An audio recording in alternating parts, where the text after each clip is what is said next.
Olá, meu querido, tudo bem? Tudo na paz? Graças a Deus, né? Louvado seja o nome do nosso Criador, autor e consumador da nossa fé. Meus queridos, nesse vídeo curto aqui, eu quero falar uma coisa muito importante e interessante. Olha a conversa fiada, né? Conversa sem sentido do sistema religioso. Às vezes nós nos deparamos com alguns pregadores, principalmente os pregadores futuristas. Eles dizem assim que a salvação, que ela é individual, não é? Geralmente 99,9% das pregações que falam sobre salvação, eles falam assim, que a salvação é individual. Mas se a salvação é individual, né? Então por que o pecado de Adão, aquele pecado lá, não é? Que Adão cometeu, Adão e a sua mulher Eva, por que aquilo lá foi transferido para toda a humanidade? Se essa salvação é individual, o pecado de Adão não poderia ter sido coletivizado. Sim ou não? Porque lá em Ezequiel, que também está no Velho Testamento, na Velha Aliança, lá não diz que a alma que pecasse, esta alma morreria. O que houve, então, nas narrativas dos profetas, dos patriarcas, e atravessou séculos e chegou até nós, e ainda os pregadores dizem que a salvação é individual, que cada um tem que dar conta da sua salvação. Tá, mas não é assim que mostra a realidade, não. Se o pecado de Adão ele foi coletivizado, então a salvação não é individual. Dá para você entender? Então quem tinha que pagar pelo pecado de Adão era ele. Quem tinha que pagar pelo pecado de Eva era ela. Então todos os líderes religiosos, eles falam que Jesus morreu pelos nossos pecados. Não é isso? Eles não falam que Jesus morreu pelos nossos pecados? Mas como que Jesus morreu pelos nossos pecados se esses mesmos pregadores dizem que a salvação ela é individual? Então, para que tipo de pecado que Jesus morreu se a salvação ela é individual? Mas a salvação de quê? Do que nós estamos falando? Hein? Essa conversa ela é meio sem sentido, não é? Se Jesus morreu pelos nossos pecados, então, se ele morreu para aniquilar os pecados, do jeito que diz ali em Hebreus capítulo 2, verso 14 e 15, ali também em Colossenses capítulo 2, a partir do versículo 13, não é? Aonde fala que Jesus morreu para aniquilar os pecados. Se ele morreu no primeiro século para aniquilar o pecado, então por que as pessoas precisam frequentar ou as pessoas precisam ter? As pessoas precisam frequentar a um lugar, entregar dinheiro na mão do pastor, comprar alguns produtos, alguns amuletos.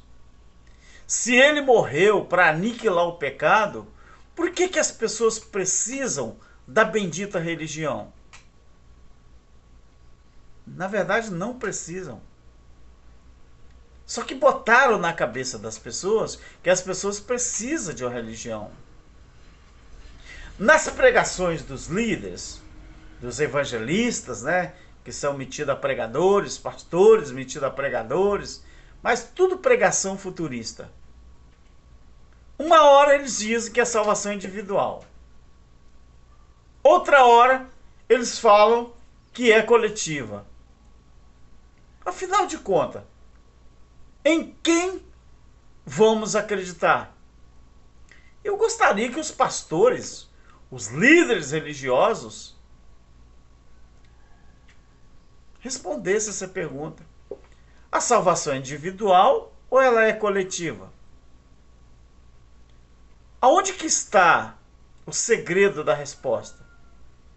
Está na palavra salvação. A palavra salvação que você encontra na Bíblia, ela se referia ao quê? Era a salvação eterna? Mas de quem? A salvação de Alberto? Claro que não. Alberto não vai ser salvo para ir para o céu. Nenhum ser humano vai morar no céu. Ser humano não. O que volta para Deus, segundo a Bíblia, quando o cara morre, a pessoa morre, é o espírito. Mas não é aquele espírito de Eclesiastes 12:7, não. Que aquele espírito lá está errado. Não é o meu espírito que volta para o céu, porque lá está com espírito minúsculo, é minúsculo. E toda vez que tem um é minúsculo em espírito, se trata do espírito do ser humano. Mas o que volta para Deus é o espírito de Deus que está em nós. É o com E maiúsculo. Então, isso é muito complicado aos olhos humanos para a pessoa entender.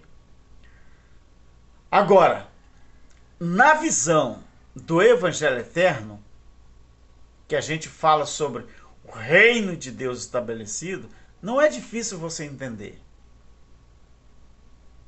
Por quê? Porque a salvação que o sistema fala é como se existisse uma salvação para o ser humano em carne, o ser humano literal. Mas Jesus, ele não morreu pelos nossos pecados. Se eu falar que Jesus morreu pelo meu pecado, eu tenho que assumir que a salvação, então, ela não é individual, ela é coletiva. Porque eu herdei o pecado de Adão. Se eu herdei o pecado de Adão e por isso eu tenho que lutar para a minha salvação, a cruz não significou nada. Deu para entender? Deu para entender? Se a cruz significou alguma coisa, o pecado que existia, ele foi destruído, banido ali na cruz. Porque da cruz para cá, do ano 70 para cá, é uma outra história. É uma outra época. É uma outra aliança. É um novo povo. É um novo costume. São novos ares. São novos céus. São novas terras. Então, às vezes, as pregações que a gente vê ou ouve hoje em dia, eles falam do termo salvação, mas não explicam o significado do que foi salvação. A salvação que a Bíblia fala era do juízo, da grande tribulação. Aí a pessoa fala, não, mas existe a salvação eterna. Tá, mas a salvação eterna do quê? É do corpo físico? Então por que as pessoas continuam morrendo fisicamente? Não se trata disso. A salvação que a Bíblia se referia sempre foi a salvação do juízo. Principalmente o antes da cruz.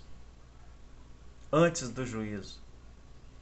Agora, se eu falar assim, não, eu vou continuar servindo a Deus, adorando a Deus, porque eu quero ser salvo. Eu quero ser, eu quem? Alberto? Ninguém subiu ao céu além daquele que desceu. Muita gente fala assim, não, mas Elias morreu e foi para o céu. Elias morreu? Elias foi arrebatado? Ele foi para o céu vivo? Enoque foi para o céu vivo? Não. O livro de Hebreus, capítulo 11, ao registrar a galeria da fé, que são os heróis da fé, ela fala ali que Enoque, como aquele que era patriarca também, Enoque andou com Deus. A Bíblia ela vai terminar o capítulo 11 falando todos estes, o verbo indicativo, mencionando todos aqueles que a Bíblia ali no capítulo 11 menciona, os heróis da fé, fala que todos eles morreram. Todos eles incluem Enoque. É porque as pessoas não sabem o significado do arrebatamento ou transladação. Deus transladou Enoque de um lugar para o outro. Na Bíblia não diz que Enoque foi para o céu. A Bíblia diz que Deus o tomou para si. Mas tomar para si é o quê? Guardar. Não é?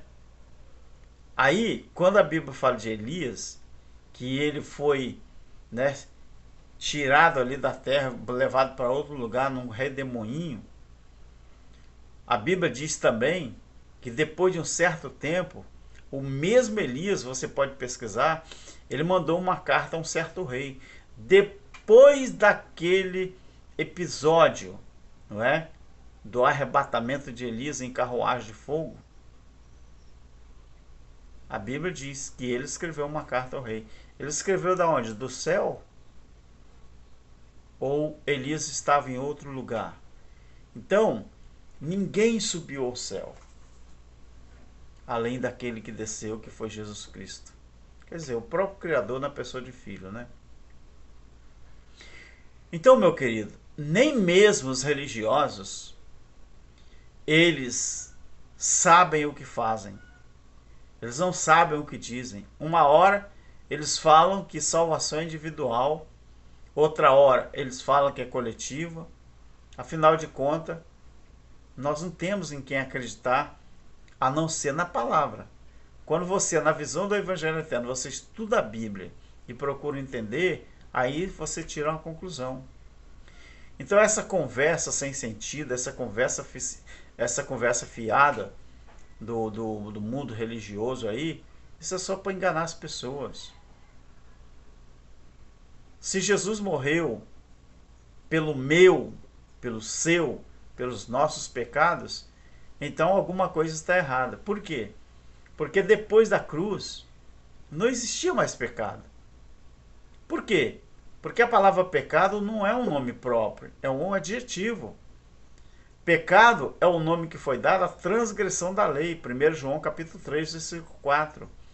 Assim como você dá nome a outra coisa. Vou dar um exemplo aqui. Eu tenho a minha esposa, sou casado, mas se acontecer um relacionamento extraconjugal, esse relacionamento extraconjugal, ele recebe o nome de adul. E você sabe o que significa. Adul. Então a palavra adulterio é o nome que foi dado a essa relação extraconjugal. Então, a transgressão da lei, que era cometida pelos judeus, recebeu o nome de pecado. Então a palavra pecado não é um nome próprio, é um adjetivo.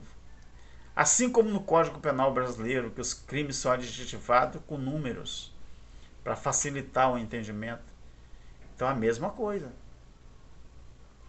A Bíblia, ela tem no mínimo 273 classificações de pecados. né? Mas, no entanto, lá na Bíblia, 1 João 3 e 4, pecado era a transgressão da lei. Por isso que as pessoas eram chamadas de pecadores, que é a mesma coisa de transgressores da lei. Então, era só transgredir a lei, o cara passava a ser conhecido como pecador. Eu sou um assaz. Não. Mas se eu, o dia que eu atentar contra a vida de alguém, tirar a vida desse, eu vou ser conhecido como assá, mas por enquanto eu não sou. E espero que nunca seja. Mas uma pessoa, por exemplo, eu nunca roubei nada de ninguém, graças ao meu eterno Criador. Mas de que eu tirar alguma coisa de alguém, roubar alguma coisa de alguém, eu vou passar a ser conhecido como lá. Por quê?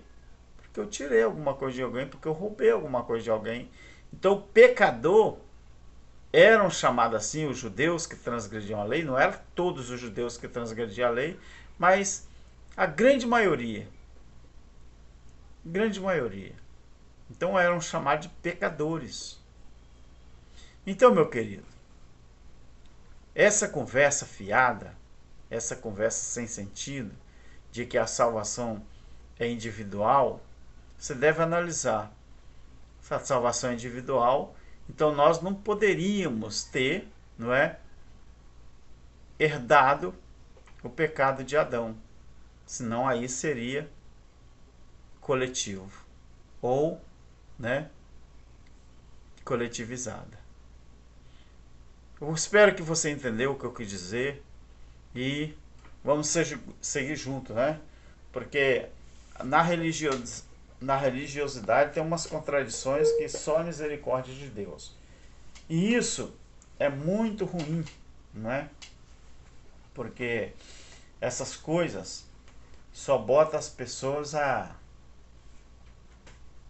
ficar iludidos, ficar enganados e até mesmo usar aquela palavra, né? Fica igual cego em tiroteio.